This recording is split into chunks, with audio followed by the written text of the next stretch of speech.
Daniel Cormier is one of the most popular and well-respected fighters on the UFC roster, with the 41-year-old out of Louisiana having a Hall of Fame-worthy career. And what's more, he looks set to add to his remarkable legacy when he takes on heavyweight champ Stipe Miocic for the third time at UFC 252. Win, lose or draw, Cormier has already stated that this bout with Miocic will be the final time he steps into a UFC octagon. So, heading into one of the biggest fights of his career, with retirement just around the corner, it feels like the perfect time to take a closer look at one of the sport's all-time greats. So for this video, we'll be taking a look at some of the most interesting facts about the man they call DC. As always, if you guys enjoyed this video, then please be sure to let me know by leaving a like and subscribing to our channel. Now, without further ado, let's take a look at 10 interesting facts about Daniel Cormier.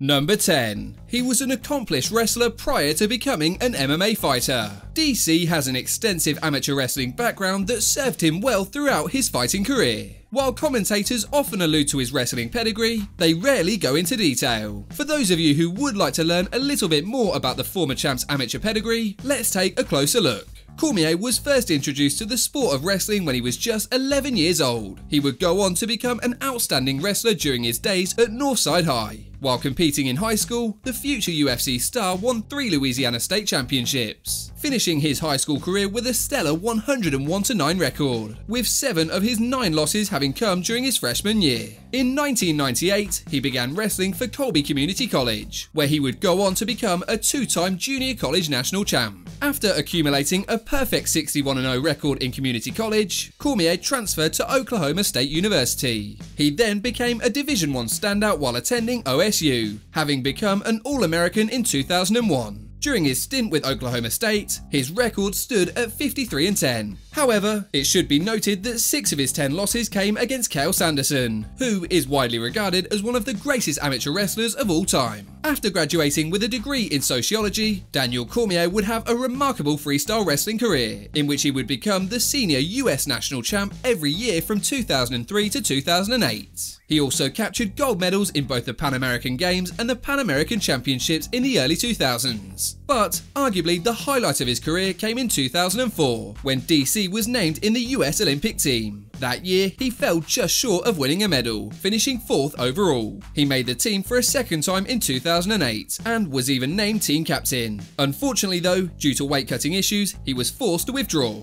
Finally, in 2009, he decided to hang up the singlet and enter the world of mixed martial arts. Number 9. He's overcome serious personal tragedy. There's no denying that Cormier has had a remarkable career in combat sports. That said, life hasn't always been easy for the former Olympian. In 1986, when DC was just 7 years of age, his father was shot and killed on Thanksgiving Day by a man who would later become his father-in-law. Sadly, Cormier would have to face yet another personal tragedy when his daughter was killed in a car accident back in 2003, who tragically was just 3 months old at the time. During what would have been his second Olympic run in 2008, DC suffered kidney failure due to a severe weight cut and nearly perished. So, to say the former UFC champ has overcome a lot in his 41 years would be a massive understatement. Number 8. He's won a title in every promotion he's competed for. The former Division I All-American has fought for a total of 4 MMA promotions, and won a championship in every single one.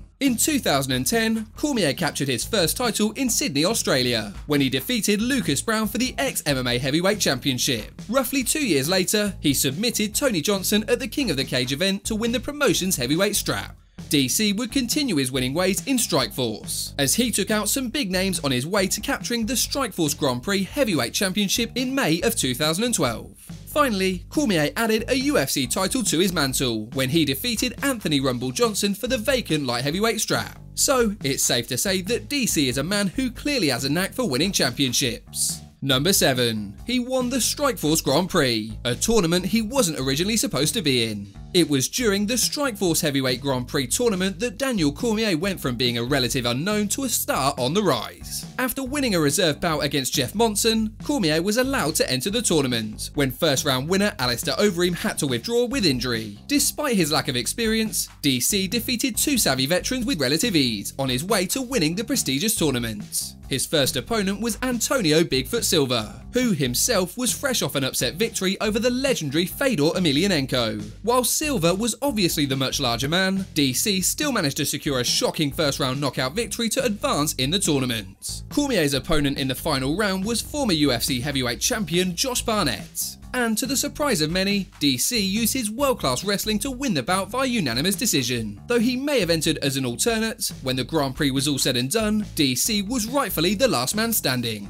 Number 6. He originally moved down to light heavyweight to avoid fighting his teammate CAIN VELASQUEZ. In the MMA world, athletes often talk about the bond they share with the teammates they train with. That said, when money or titles are at stake, most fighters are willing to put camaraderie aside and step into the cage with their teammates. However, DC is not one of those fighters. Cormier credits his longtime American Kickboxing Academy teammate CAIN VELASQUEZ with helping to take his career to the next level. As DC rose through the UFC heavyweight ranks, a clash between the former Olympian and then heavyweight title holder VELASQUEZ seemed inevitable. However, rather than go head-to-head with his longtime friend and mentor, Cormier decided to drop down to light heavyweight, where he would eventually capture his first UFC title. Number 5. He generated plenty of controversy at his UFC 210 weigh-in. Like many big-named athletes, Daniel Cormier has dealt with some controversy during his mixed martial arts journey. One of DC's most controversial moments occurred at his weigh-ins leading up to the championship showdown with Anthony Johnson at UFC 210. When he initially stepped on the scale, Cormier weighed in at 206.2 pounds, 1.2 pounds over the light heavyweight limit for title fights. Just 3 minutes later, he attempted to make weight for a second time and tipped the scales at 205 on the dot. After carefully reviewing the footage, several onlookers noticed that Cormier leaned on the towel that was used to cover his body during the weigh-in, which is an old amateur wrestling trick that's used to distribute one's weight. The former UFC champ claimed he simply held the towel so no one would see his junk, but to this day, Towelgate is still a hotly debated topic amongst MMA fans. Number 4. He is the second oldest fighter to win a UFC title. Combat sports is generally regarded and historically known as a young man's game.